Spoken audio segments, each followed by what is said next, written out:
Hi everyone, it's that time again, starting a new painting, and this one will be embellished in the end with, I'll leave that as a surprise, but I will tell you here, I have a picture in front of me of, I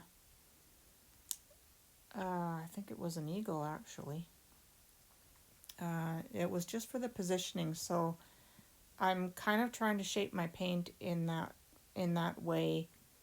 The more I can get it in the shape that I need at the very end, usually a lot easier it is to paint on it further later.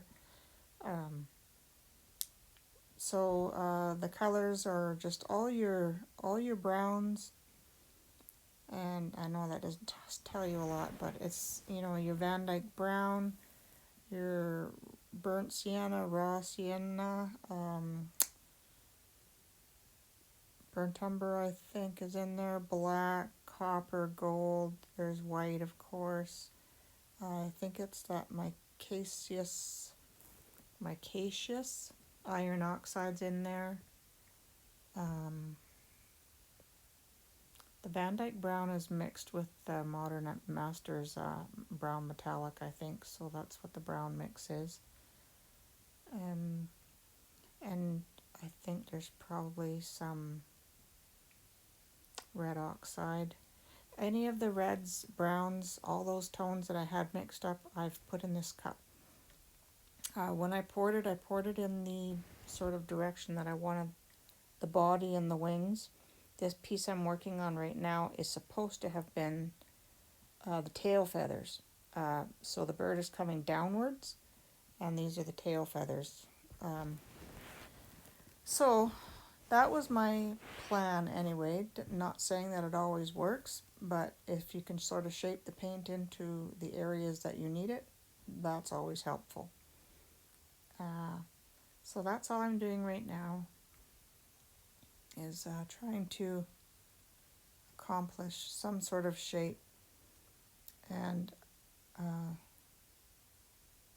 I remove paint and add a lot of paint coming up here, so it does get a little messy, but like I always say, I don't worry because I know that I'm painting on it further. I mean, for those who just want to pour a painting and want it to look good from that point on, you don't want to mess around all the messing around that I do, because I'm starting to make mud at some points, but for me that's not a worry. I just want to get things where I want them, and the pour for me is just my background, and it's parts of the pour usually that I end up using. So that being said, I'll just let you watch, and it does get really messy, really muddy. Now I decided, okay, I'm going to get out my airbrush and blow a little paint around and try to shape the feather sort of directions better. But all that does is make a little bit, it's just too much. So yeah, you'll see. I just keep going and changing, and at some point I finally say, okay, I need to just let it dry. There's a lot of paint, and we'll let it dry and go from there. So I'll let you watch.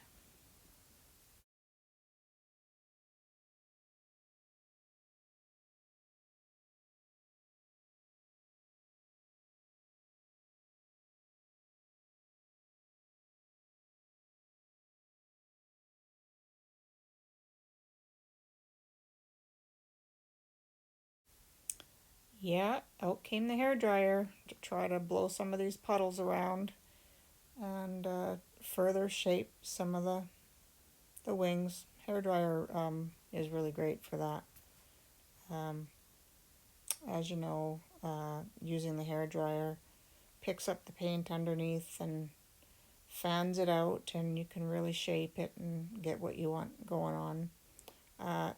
This I know looks horrendous, but I was only trying to get the, that bone shape of the feather. I was just trying to get that started for painting later, and I wasn't liking it. Yeah, so here I am trying to erase what I just did. So the hard lines aren't there. So I just keep monkeying around here, and I'll just again let you watch.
So I'm adding new puddles here that I'm going to blow around because I realize I need a little more coverage, a little more color. So that's what I'm doing now, is I'm just spreading out a little more paint that I'm always keeping in mind will be the underpainting. It's going to be what I paint into it further on. So, yep, it's making mud, but again, I can always paint on that. So, again, not worrying.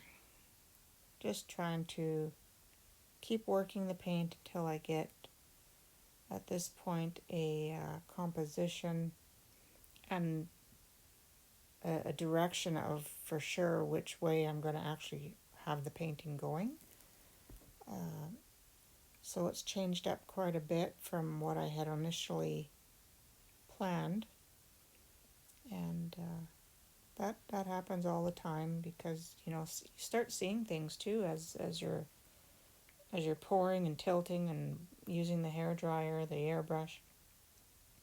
Sometimes you just start seeing something totally different than what you planned. So I just go with that. I mean, I could have had a bird in mind and, saw a truck appearing, quite frankly, and if it looked awesome as a truck, then I'm going to paint the truck. Because I really think you might as well use the pour for what it's really saying, what it's really speaking to you as.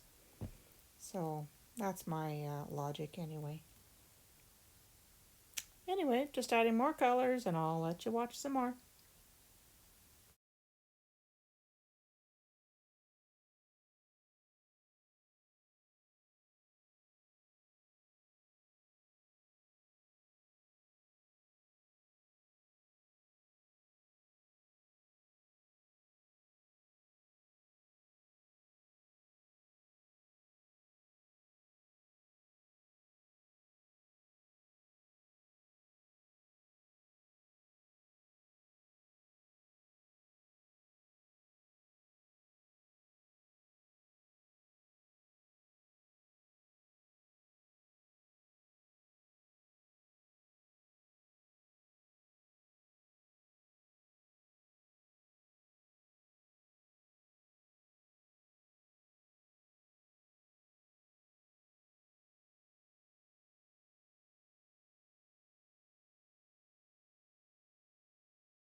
So here's where I've left it, and I've left it to dry, and I'm thinking I'm going to be changing up the direction of the eagle or the hawk.